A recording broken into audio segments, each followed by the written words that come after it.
Ang parcel! Dumating na!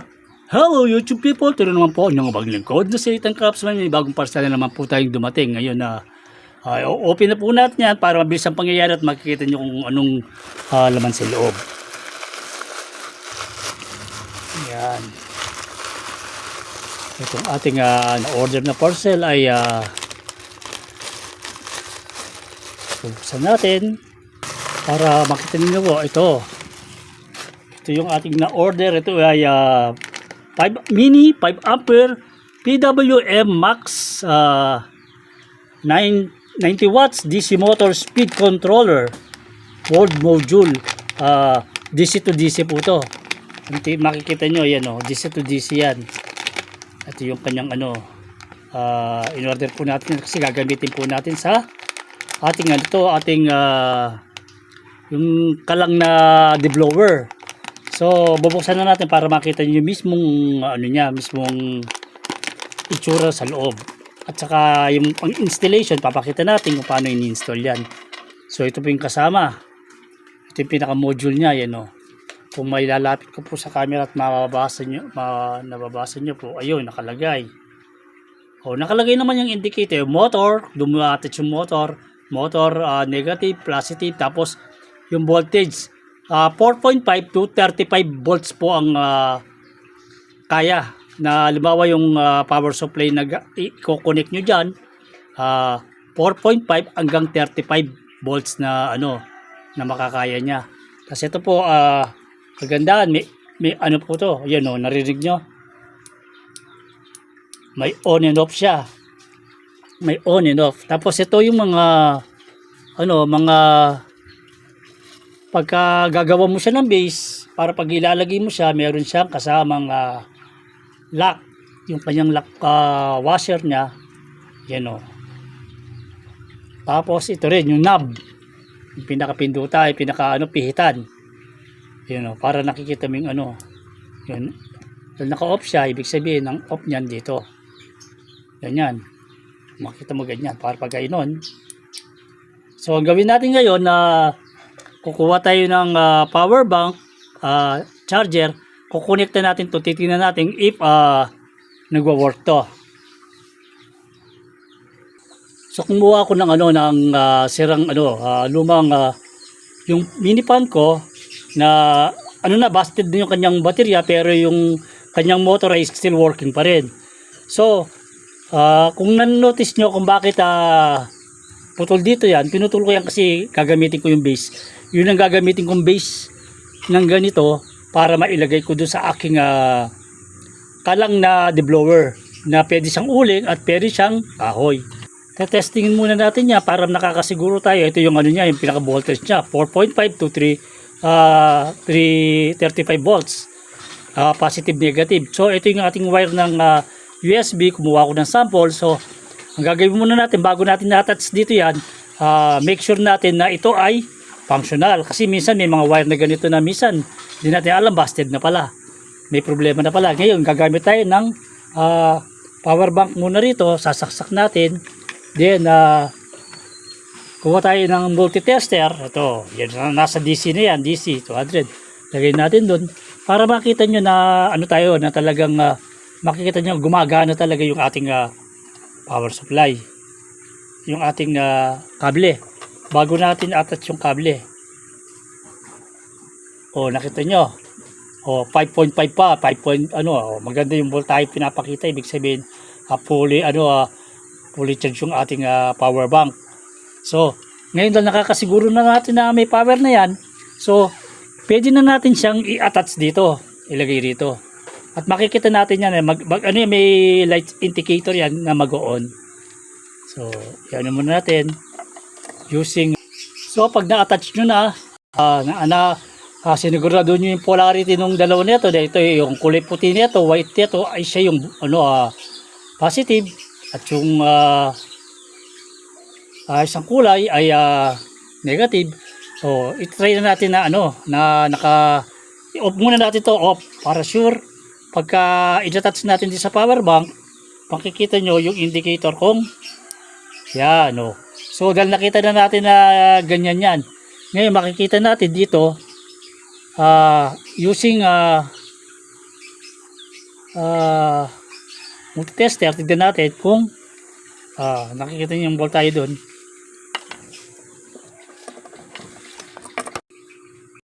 Ayun o, 5.5 o. So ngayon makikita natin dito, asan yung positive nito, positive ng motor. Ito positive ng motor. Pagbalik rin natin ang ang paghawak.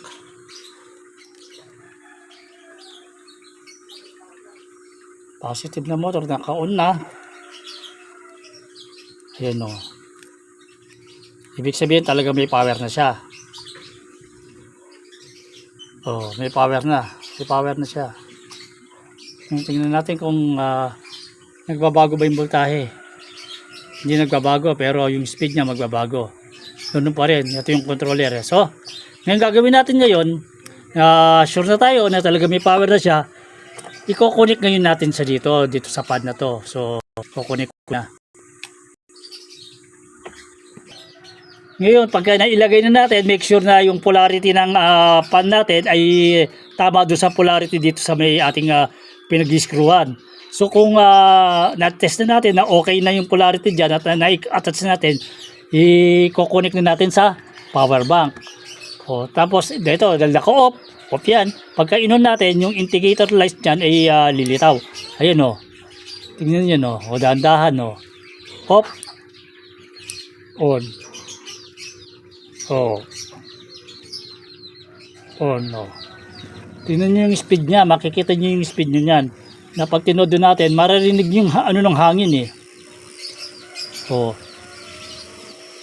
Kahit yung sa mga mini pan nyo na ganito, na nasira, na wala silang control pagdating sa speed niya, pwede kayong bumili ng ganito na na DC controller para mapalakas natin. Wala, ang lakas ng hangin nyo. At meron tayong pagkokontrolan. Kaya tamang-tama to kung tutusin doon sa mga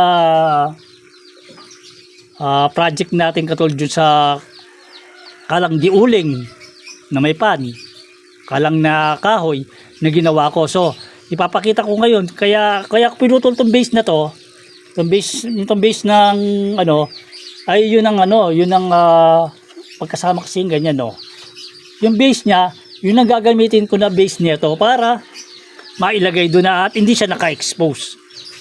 So, i-connect ko na. So, sa lahat ng mga nakapanood sa aking unboxing, review at the same time actual na pag-connect nitong DC controller, voltage controller. So, ang masasabi ko lang sa produktong to, it's amazing. Nakikita nyo na talagang functional siya, narinig yung lakas ng hangin, na talagang useful talaga siya.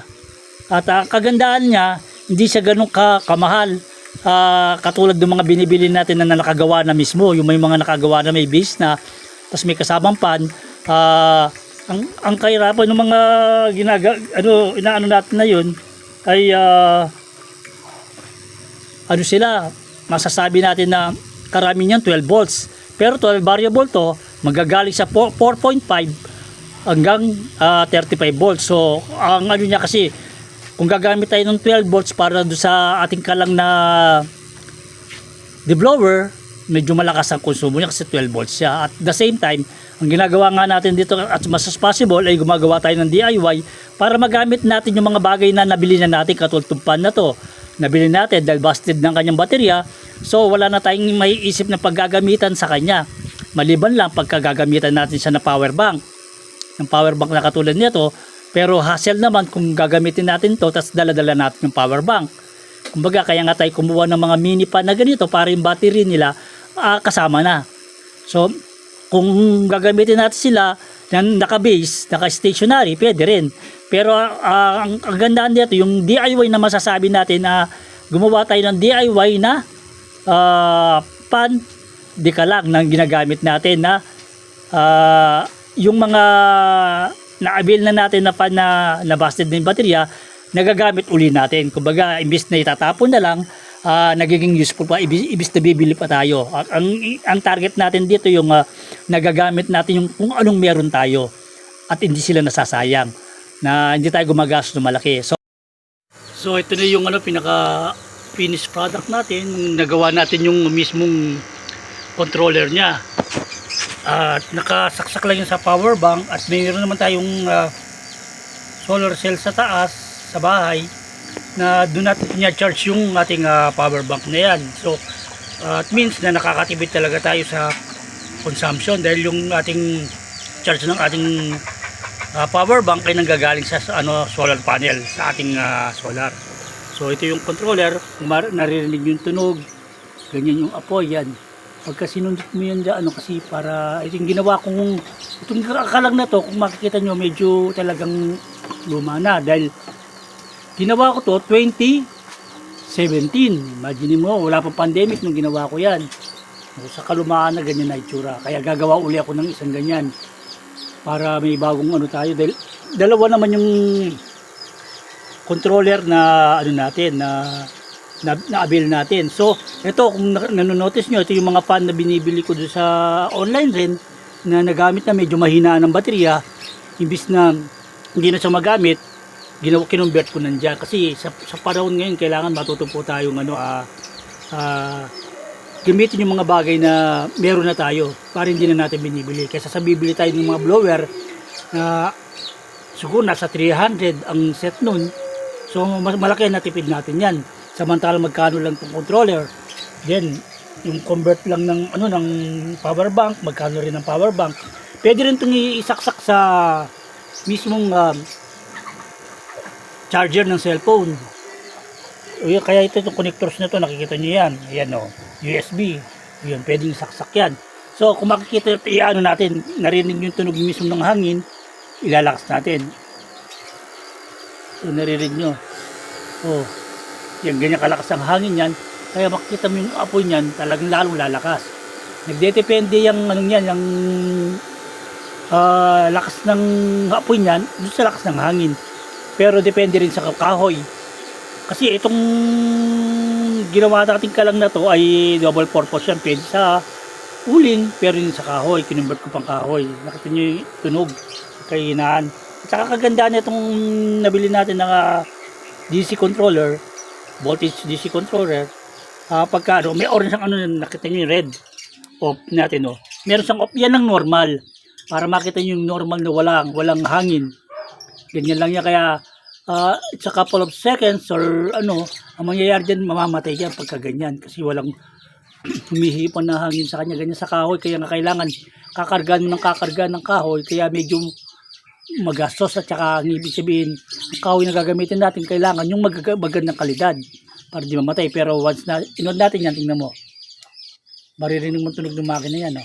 Nagre-red yun, nakita nyo nagre-red yun, pansinin nyo na yung buga. Nabuhay yung buga ng yung apoy. Yan, kumpara natin tignan nyo yung pagka-trigger niya, napakakonti lang na pagka-control natin. Tignan mo pagka i-off ko yung mismong kung ano magiging tsura yan. Malamya yung apoy, parang kalat siya na na parang wala siyang persa. Pero pagka may hangin na, makikita niyo yung niya. Magi-straight up yung mismong apoy. Then kakargan lang natin ng kahoy yan. Ganun din mga kahoy na maliliit na piraso. Yung mga kahoy natin, mga kahoy maliliit lang na pieces ang pinutol ko para madali mo siyang may dito sa kanyang chamber. Sa kanyang madali mo may isaksak yung mga kahoy na nanaisin mong ilagay. Katulad to, gagamit ka lang ng pang hindi ka mapaso. Malaki na may titipid mo dito kasi sa panahon ngayon na napakamahal ng petroleum, gasolina. Malaking tulong to. Nakikita niyo yan. Yung kanyang controller. Nakita niyo meron siyang red light indicator. Maririnig yung tunog yung pagka natin off. Yun. Naka-off siya. Pag naka-off siya, nakita mo yung apoy. Ganyan lang kalimya ang apoy niya, mahina lang. Pero once na inon na natin yan, marinig mong tutunog yung makina. Nasa sayo, titimplayin mo yan kung anong gusto mong lakas ng apoy niya. Kung todo malakas yung apoy niyan, it means yung malakas ang buga ng hangin niyan, mas malakas ang pressure ng init na pinapanik doon sa ating niluluto. Pero ang ano lang nun, mas mabilis rin maubos ang ating kahoy. Kaya tatansyahin natin doon sa klase ng niluluto natin. Pwede natin nang hinaanan lang nagpapakulo tayo. Pwede na natin ganito lang kahina. Marinig yung tunog ng makina. Para kagandahan lang yung buga ng apoy niya. Nakakatipid tayo ng malaki sa kuryente, sa power bank natin at the same time doon sa kahoy. Magtatagal katulad ng isang bucket na yan. Yan, siguro for 5 days to 6 days, hanggang 7 days siguro, aabot yung kahoy na yan. So malaki ang may titipid natin. So, sa mga nakapanood ng aking DIY, unboxing at the same time DIY na ginawa natin, silang masasabi ko, it's amazing tong nabili kong controller na to, na very useful. Kaya lagi pong tandaan ang paalala niya, habang yung lingkod na si Ethan Craftsman. Enjoy, keep safe, and God bless.